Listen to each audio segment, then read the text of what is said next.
Welcome to Theology Lab. I am here with Myal Greene. He's the CEO and president of World Relief. World Relief's mission is to boldly engage the world's greatest crises in partnership with churches. Do I have that right? You got that. Okay, great. Let me say at the outset here, there is another interview you might be interested in with Myal by Curtis Chang on the Good Faith podcast. A lot of the questions that I ask here are going to complement the questions that Curtis puts to Myal. I'll put a link to Curtis's interview with Myal in the show notes to this episode. Myal, thanks so much for being a guest at Theology Lab. Yeah, it's awesome to be here. I'm real excited. Let's get started with basics here. We're going to talk about refugee resettlement and your role as a Christian leader with World Relief. Tell us really quick, what is a refugee? And then what do things look like on kind of the bigger view here with refugee resettlement going on worldwide? Yeah, absolutely. So a refugee is an individual who has fled their country of origin because of a credible threat to their safety because of violence or persecution, and there's that well-founded fear for their safety. And so there's a couple things there. One is establishing that well-founded fear for their safety. The second is they've actually crossed the borders of their country and fleeing. It's a little bit different than some other categories of folks. You'll have internally displaced people who might have fled one part of a country to another country seeking safety because of war and conflict. And so oftentimes X number of people are displaced because of this conflict. They're not refugees unless they cross the boundaries of their country. And then you have people like asylum seekers who meet many of the same criteria.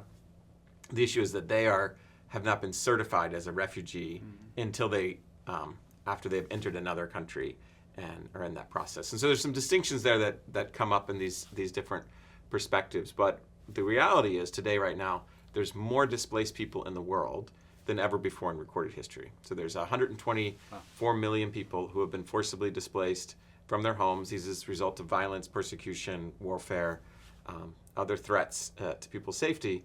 To put that in perspective, because those are just numbers, I've been doing humanitarian work for 20 years. It's 4 times the number that it was 20 years ago. And this is at a season when we've seen the number of people living in extreme poverty rapidly decrease, the number of people dying for preventable health issues decrease. But this issue of displacement continues to be a growing area of concern in a lot of parts of the world. Give us a sense of how World Relief approaches refugee resettlement. Yeah. So a couple things about World Relief's work. We do work overseas in a number of countries of the world where there are refugee populations and displaced people. And so we're in some of the places with the largest number of displaced people in terms of Sudan, South Sudan, DRC, several other countries where we work.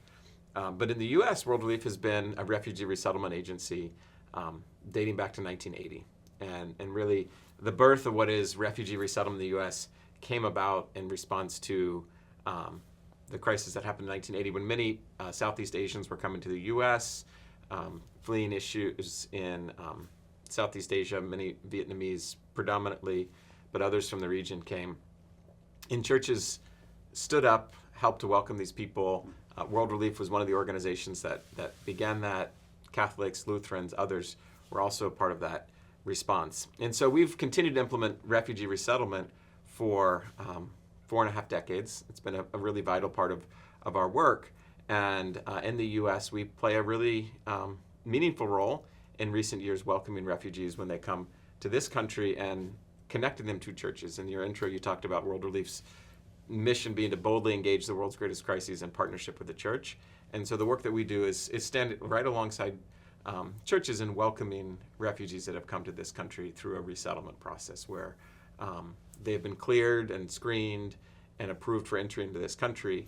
And we as a nonprofit and the churches as our local partners help to create welcome for these people, help them get in their first apartment, help them find their first job, begin acquiring language, get to know the community, build some community connections in that work. Let me go to a question. It's coming, this is a Theology Lab. I am wondering, not so much about like a biblical framework for how you approach refugee resettlement, though that's incredibly important. I'm a little bit curious to know what has stuck with you, something about the content of your faith, an aspect of engagement with the Bible that has stuck with you and compels you to do this work.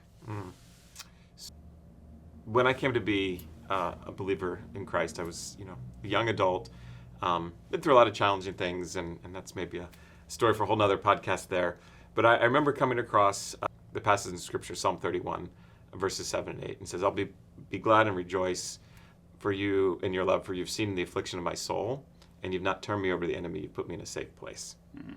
And I remember reading that saying, like, this is what God has done in my life, in my own redemption story, in my own work. And so I think through individuals that have had to go through fleeing a crisis, some of the most traumatic events that you could imagine people experiencing, and what does it mean for us to say, in deep relational commitment inspired by the gospel, what does it mean to come alongside people and ensure that they feel that they're once again in a safe place?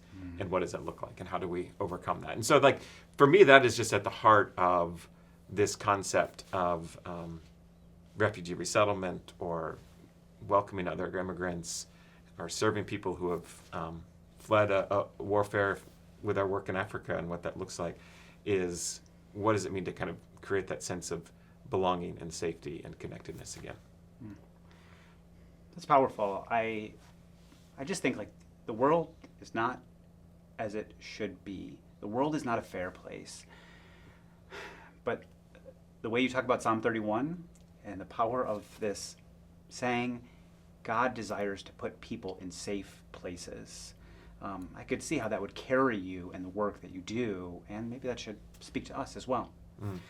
Thanks for watching this Theology Lab video. If you're enjoying it, you can subscribe to the channel below, and you'll get more Theology Lab videos as soon as they're released. This is where I think I want to ask a question that dovetails with what Curtis Chang asked you about speaking up on issues of immigration, refugee resettlement, for asylum seekers within our faith communities. You have talked a lot about a crisis in leadership. And here's how I understand this. Tell me if I have it right. It's that the issue of immigration, refugee resettlement is so charged that faith leaders, pastors, are hesitant to speak about it up front and to really dive into the issue because it's so electric. But there's research that folks in the pews are actually more open than we think to wanting to hear about immigration and how it connects to their faith. So let me ask, first of all, do I kind of have that right when you think about a crisis of leadership? And then I have a question I want to put to you. Yeah, I think to be fair, I don't want to put all the blame on pastors and church leaders in this space. I think in this season, the burden that church leaders carry is very heavy. Yeah. We saw post-COVID how many clergymen left the pulpit and left ministry, and that was a charged situation. We live in a politically very charged environment right now, and then you add in this complexity of a topic like immigration to things, which is a highly political. It's on the front page of the newspapers every day right now. It was at the heart of the last presidential election, so it's a highly political issue of the day. And people approach that conversation. How do I talk about this without splitting my congregation or losing my job? Yeah. And that's the real reality here. I just want to keep the church together and keep them moving on. Yeah. At the same time, I think that there's this piece where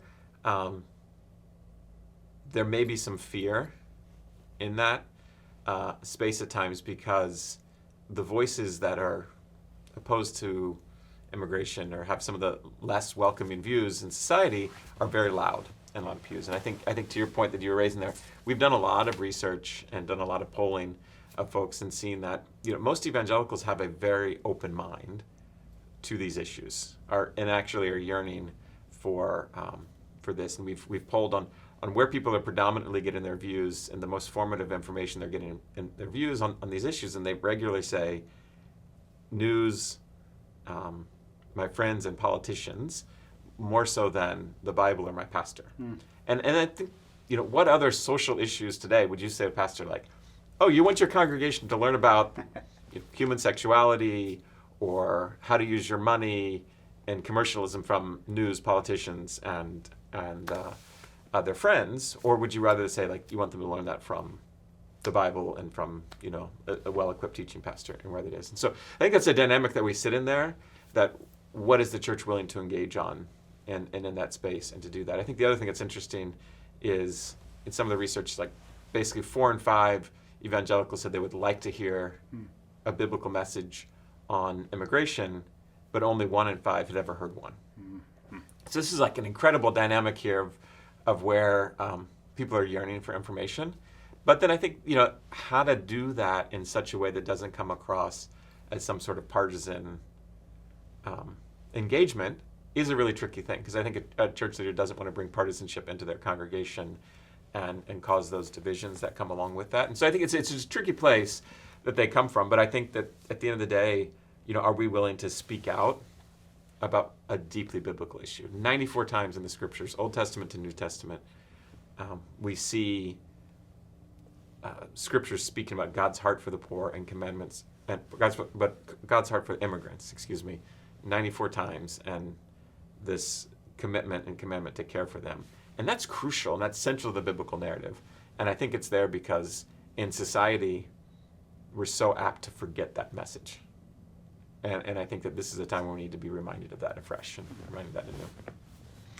So this is where I would want to especially plug your interview with Curtis Chang, because he put the question to you then, what would you say to preachers? What's the kind of language you would give them to speak to congregations on this issue well? And you give some wonderful examples. Let me ask this question. Yeah. Let's put the question now to folks who want to hear more about this, ordinary Christians. What actually can they do to make it easier for this to become a broader conversation, to become a more public conversation where we can talk about immigration and refugee resettlement? So if you're just like someone in a community and the people around you want to talk about this, what might you say to them? I think 2 things are really crucial in a situation like this. One is going back to the scriptures and being conversant and knowing well those scriptures. To put a plug for the Evangelical Immigration Table, we have a 40-day Bible study, a verse a day on immigration, and it's a great place to start and go from Old Testament to New Testament in learning those scriptures and seeing the pattern that we see. And so I think learn the scriptures and be ready to speak from them.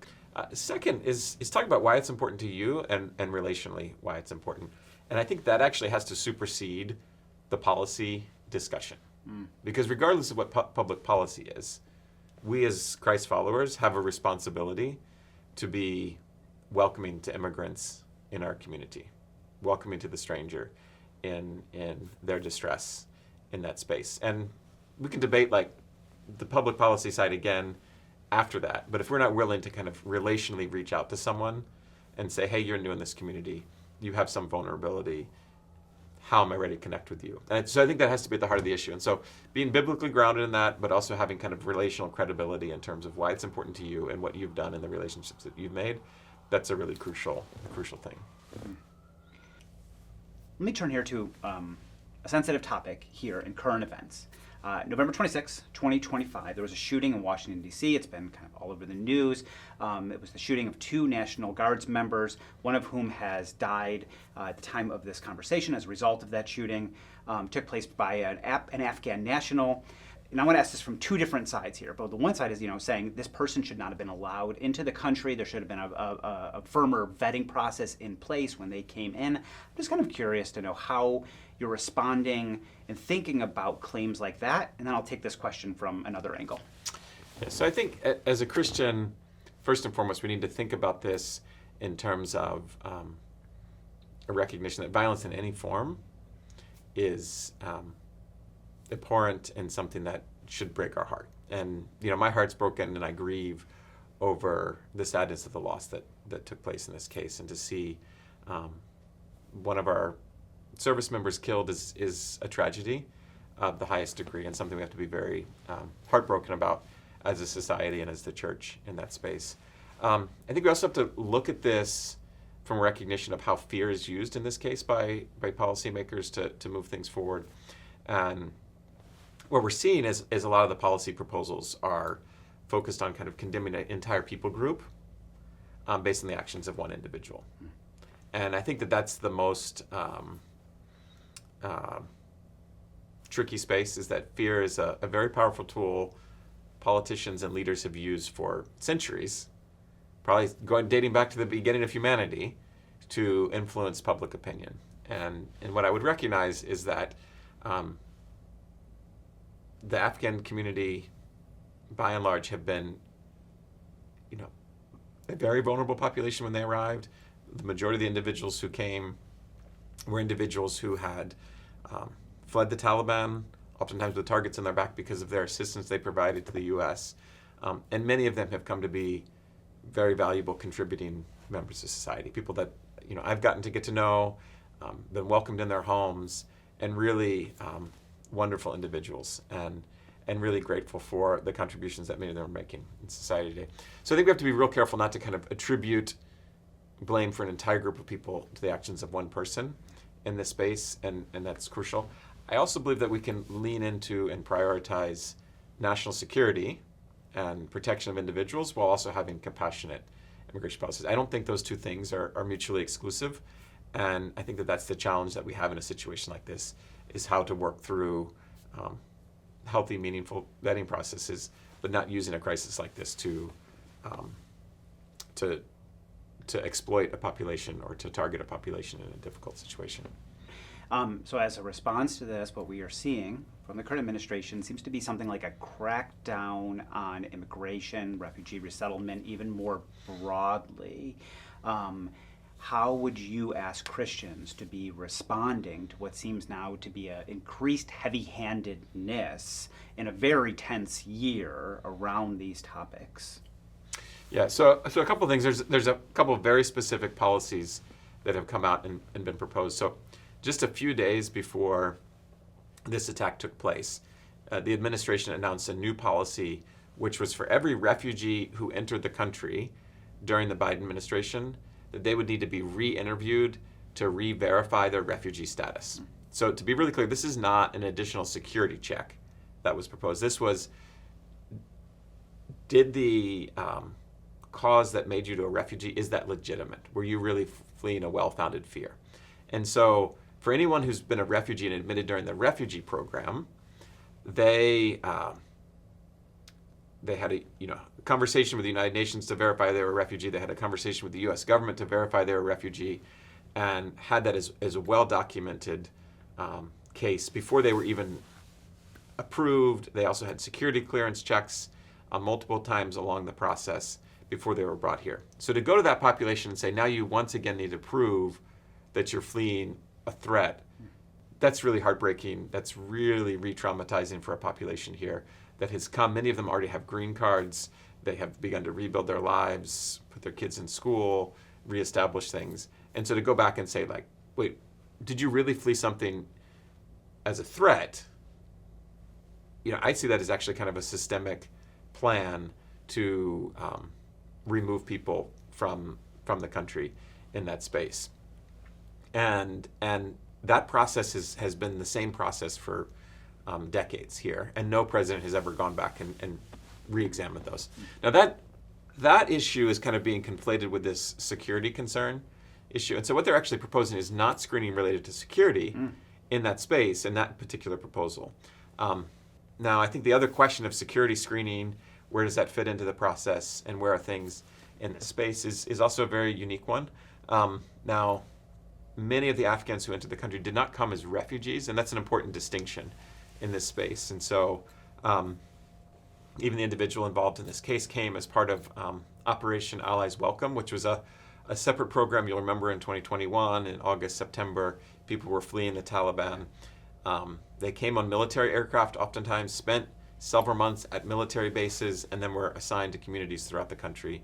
And so there was some screening that took place in that season, in that time, when people filed for asylum, they filed for re-upping their immigration status. There would have been screening that would have been done, and additionally. But also it's important to kind of distinguish that that's a different group of people from immigration policy than the refugee population that's come under scrutiny for some of these additional screening. And so that's out there. I think the other proposal that has come up has been an indication that all green card applications would be paused for people coming from a set of 19 countries that are on a travel ban list already under the guise of security and some of these things. This includes people who are already in the United States under different immigration statuses legally and are waiting to kind of move to a more permanent status in that. So what we've seen is all of these policy recommendations have flown out of one incident involving one individual.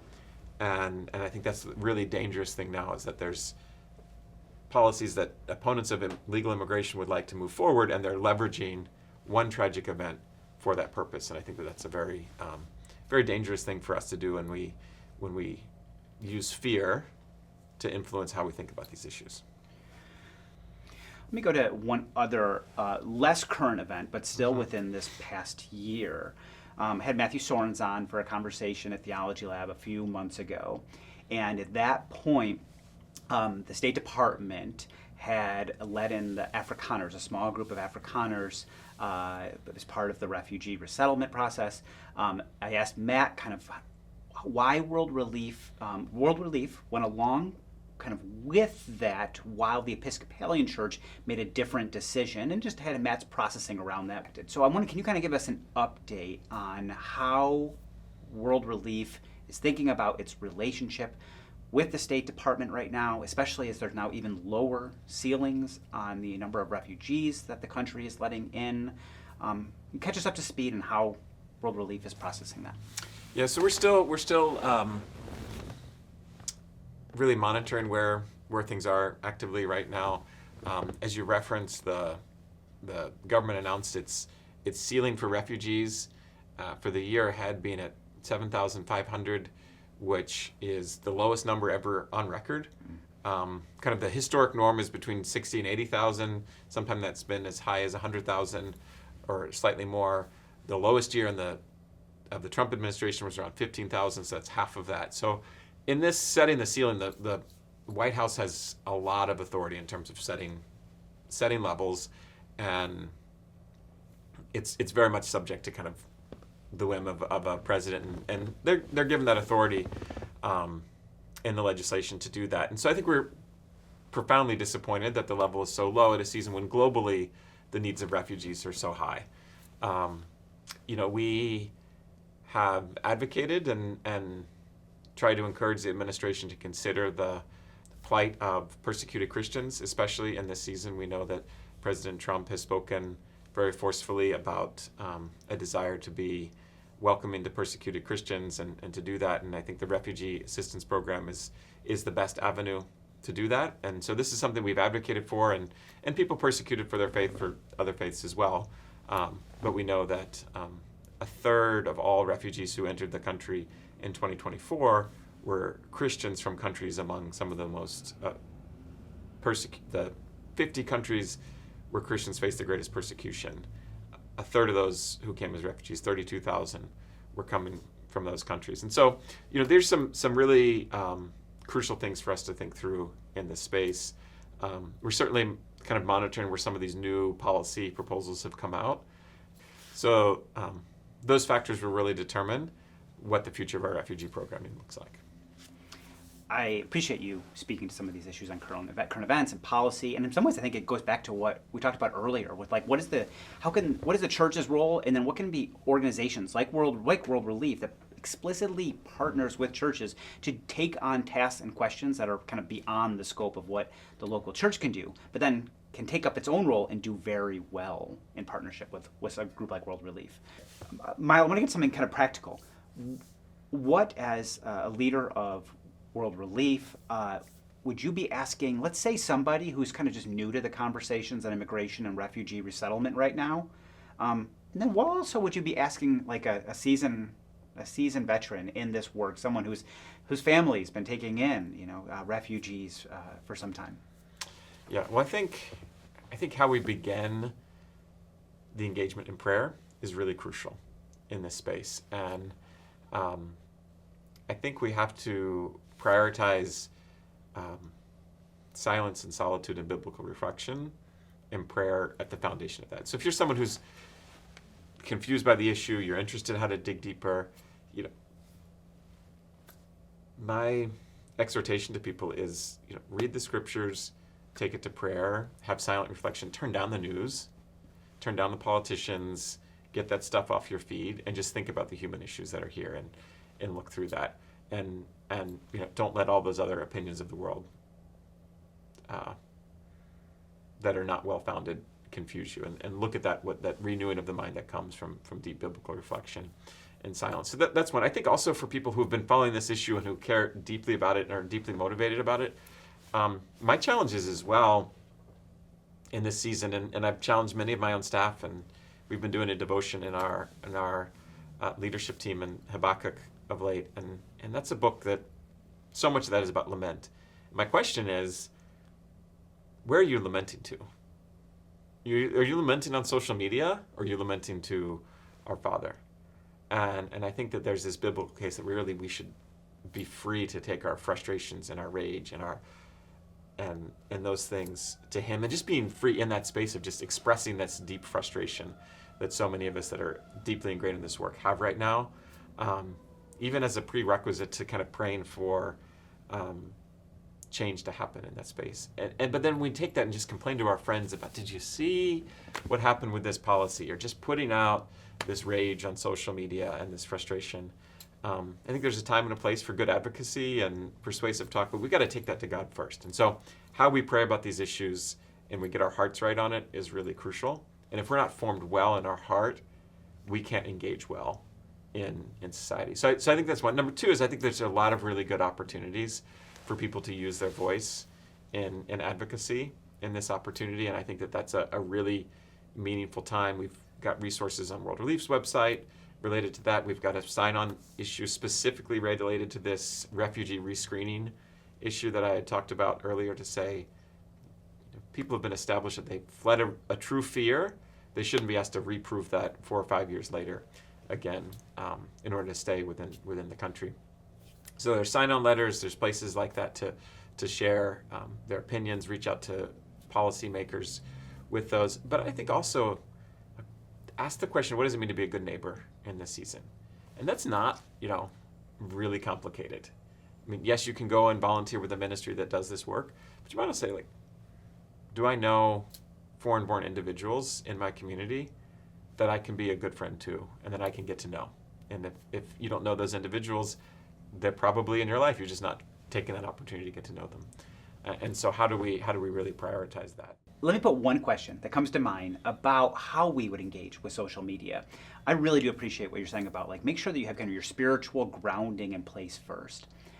One thing I found helpful about social media right now is that there are folks out there who are offering, I think, very holy laments about the situation going on in immigration, refugee resettlement.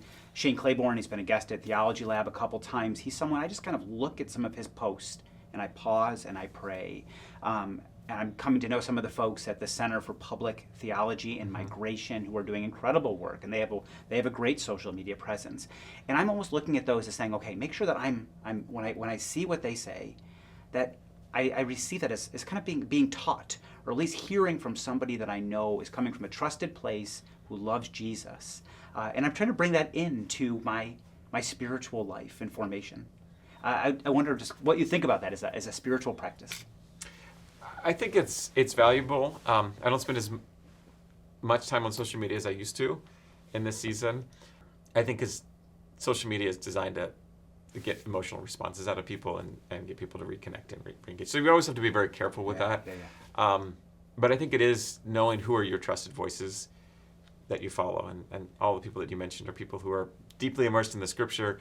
They're deeply inspired by their faith and a biblical mandate for the positions that they hold and the positions that they share. And Shane is gifted in the way that he talks about these issues. And Center for Public Theology and Migration is a great organization. They have very good resources. Daniel's written a great book, and the depth of material there is stuff that I respect. And so I think following trusted voices is really key. I think you just have to be very careful in which voices we're trusting and what does that look like and where that is. So that's my own caveat with social media, because it's very easy to go down the spirals and there's a lot of untrusted material that's out there. So that's my general perspective, is be careful in who you follow. And I think our discipleship and followership needs to be Christ and his teachings, not necessarily the teachings of social media. And if social media is not drawing primarily on the words of Christ or words from the Word of God, then I think you have to be really careful. I got a chance to hear you speak to a group 2 nights ago, and then I got to debrief it with a group of people, and I got a few questions that folks wanted to put to you from that group. All right, so one person said, I love the work that World Relief is doing. I think that it is incredibly important work, great things to say about it. But their question that they had was, how does the gospel explicitly come into the work that they are doing? The example they used was they're saying, hey, if I'm taking the bus to work, something happens to me and someone comes alongside and helps me, that's wonderful, and helps me make it to my final destination. How is the work of World Relief different from, say, just kind of the general kind of the Good Samaritan work of someone coming in and helping out another person? What I talk about is the fact that we at World Relief and our staff, we're a missional community of Christ followers who are doing this work. And so it begins with our personal spiritual formation, our personal spiritual practices. We're doing this work because we're motivated by our faith, and we want to use it as a public expression of our faith to individuals. And so that's the beginning of that. Throughout the course of our work, there's many opportunities to share why we're doing this work, why we're motivated to do that, and what that looks like. So I think that's different than the guy who comes along on a bus and just, helps you change your tire or whatever that is and moves on. And so I think our motivation is key, the opportunities that we have to share that. I think also one thing that's unique is the ability that we have to bring the local church into that conversation and to be in a long-term relationship with people and leverage the witness and the power of the church to share relationship and life with people that just generates even more opportunities for the gospel to be shared, both in deed but also in word, and creating that expectation. And I can think of many times throughout my career where a client or somebody I've been working with has asked me, well, why do you do this? And that's such a great opportunity to launch into really explaining the way that Christ has changed my life and would do the same in their lives as well.